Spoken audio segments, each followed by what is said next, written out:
El Señor de los Anillos es una de las historias de fantasía más reconocidas en la actualidad, y hoy analizaremos la tercera entrega que concluye con la aventura creada por Tolkien y que fue llevada a la pantalla por Peter Jackson.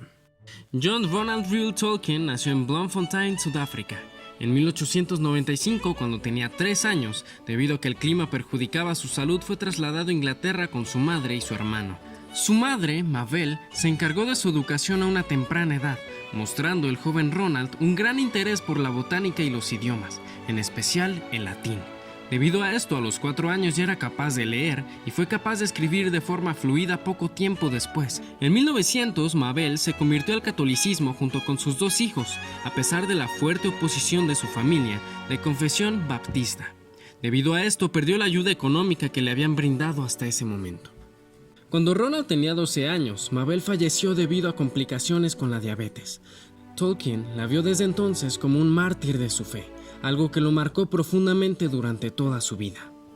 A los 16 años, Tolkien conoció en el orfanato a Edith Mary Bratt, de quien se enamoró. Sin embargo, el padre Morgan, su tutor, le prohibió mantener ninguna clase de relación con ella hasta que cumpliera 21 años. Ronald lo obedeció. La misma tarde de su cumpleaños 21, Tolkien escribió a Edith para declararle su amor y pedirle si quería casarse con él.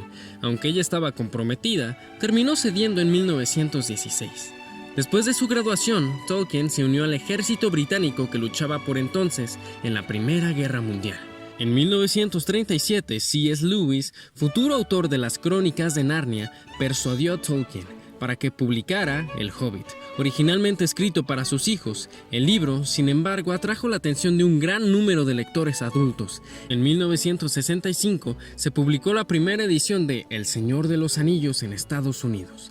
Edith, su esposa, murió el 29 de noviembre de 1971 a la edad de 81 años.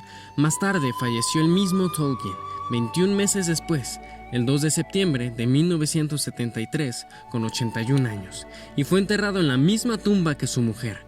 La tumba está situada en el cementerio de Wolvercote, en Oxford. Presenta los nombres de Beren y Lúthien para Ronald y Edith respectivamente, extraídos de la leyenda incluida en el Silmarillion, acerca del amor entre estos 2 seres de diferentes naturalezas, la doncella elfa Lúthien y el mortal Beren. Sobre su religiosidad, Tolkien fue un devoto católico y así también educó a sus hijos, incluyéndolos intensamente en la religión. Aunque no lo aceptó abiertamente, en una de sus cartas Tolkien reconoció que El Señor de los Anillos es, por supuesto, una obra fundamentalmente religiosa y católica. En relación con su ideología política, las ideas políticas de Tolkien estaban directamente relacionadas con el catolicismo, por lo que era afín el pensamiento conservador en el sentido de favorecer las convenciones ortodoxas establecidas por encima de la innovación y la modernización. Tolkien siempre condenó la doctrina racial del partido nazi y su antisemitismo como algo totalmente pernicioso y acientífico. Tolkien no sentía por Hitler más que desprecio y le acusaba. Arruina, pervierte, aplica erradamente y vuelve por siempre maldecible ese noble espíritu nórdico, suprema contribución a Europa, que siempre amé e intenté presentar en su verdadera luz. Aún así, tampoco se sentía muy identificado con la propaganda antialemana empleada durante esa época. En 1943 escribió: mis opiniones políticas se inclinan más hacia el anarquismo, entendiendo filosóficamente lo cual significa la abolición del control, no hombres bárbaros armados de bombas, o hacia la monarquía inconstitucional. Arrestaría a cualquiera que empleara la palabra Estado, en cualquier otro sentido que no fuera el reino inanimado de Inglaterra y sus habitantes, algo que carece de poder, derechos o mente. Sobre su pacifismo, tras perder a la mayoría de sus amigos en las trincheras durante la Primera Guerra Mundial, terminó poniéndose por completo a la guerra en general. Durante la Segunda Guerra Mundial no estaba ni a favor de los aliados ni de los nazis. Ahora realizaré una breve reflexión sobre la película y el libro. Pienso que El Señor de los Anillos, El Retorno del Rey, en su formato fílmico, es una de las mejores adaptaciones de libros que haya visto, principalmente por su fidelidad a la obra original y por la calidad con la que fue realizada al punto de convertirse en una película de culto para muchos.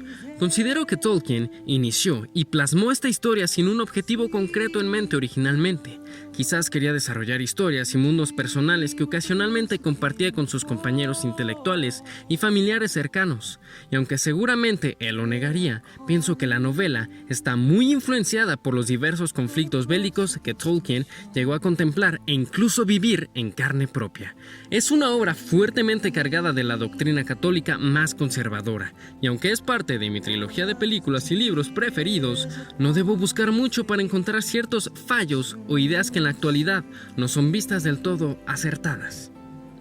Uno de los elementos que más me llama la atención de los libros y las películas es la escasa relevancia de personajes femeninos, que si bien no son inexistentes, y no puedo negar que algunos de los personajes más importantes de las obras de Tolkien son femeninos, debo aclarar que muchos pertenecen a trabajos como el Silmarillion, y que en El Señor de los Anillos su papel se vuelve más secundario. Remarco, por ejemplo, papeles como los de Éowyn o Arwen, que si bien en las películas son planteadas como hábiles guerreras y valientes heroínas, en los libros la primera es tratada como alguien abrumado que ha perdido la razón y la encuentra solo al ser enamorada por un hombre, y en la segunda un poco de lo mismo pero sin llegar a cumplir grandes hazañas como la primera. Pienso que esto se debe al pensamiento que había en la época en la que Tolkien escribió sus novelas. En esa época era normal que la mujer no tuviera tanta relevancia. Sin embargo, me sorprende un poco, tomando en cuenta la relación que Ronald tenía con su esposa Edith, que por lo que sabemos, era lo suficientemente buena como para que la volviera en sus novelas la encarnación más bella de la Tierra Media. Pienso que no podemos tachar a Tolkien de alguna clase de misoginia por falta de relevancia de papeles femeninos en sus obras, mas sí podemos decir que su contexto social lo llevó a escribir de esta manera. Me resulta contrastante que, aunque la postura de Tolkien se volviera más tarde en contra total a cualquier clase de guerra, sus novelas están repletas de conflictos bélicos donde el bien y el mal están muy bien marcados.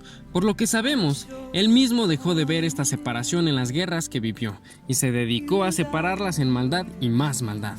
Pienso que sus historias ya tenían un origen anterior a la guerra y que si bien pudieron influenciarse por lo vivido durante los conflictos, no debemos marcar los libros como reflejos completos de la postura de Tolkien ante la guerra. Pienso que Tolkien hizo lo que muchos escritores hacemos cuando escribimos, crear una realidad que, fuera de la realidad que nos rodea y en la que nos tocó nacer y vivir, resultara mayormente gratificante.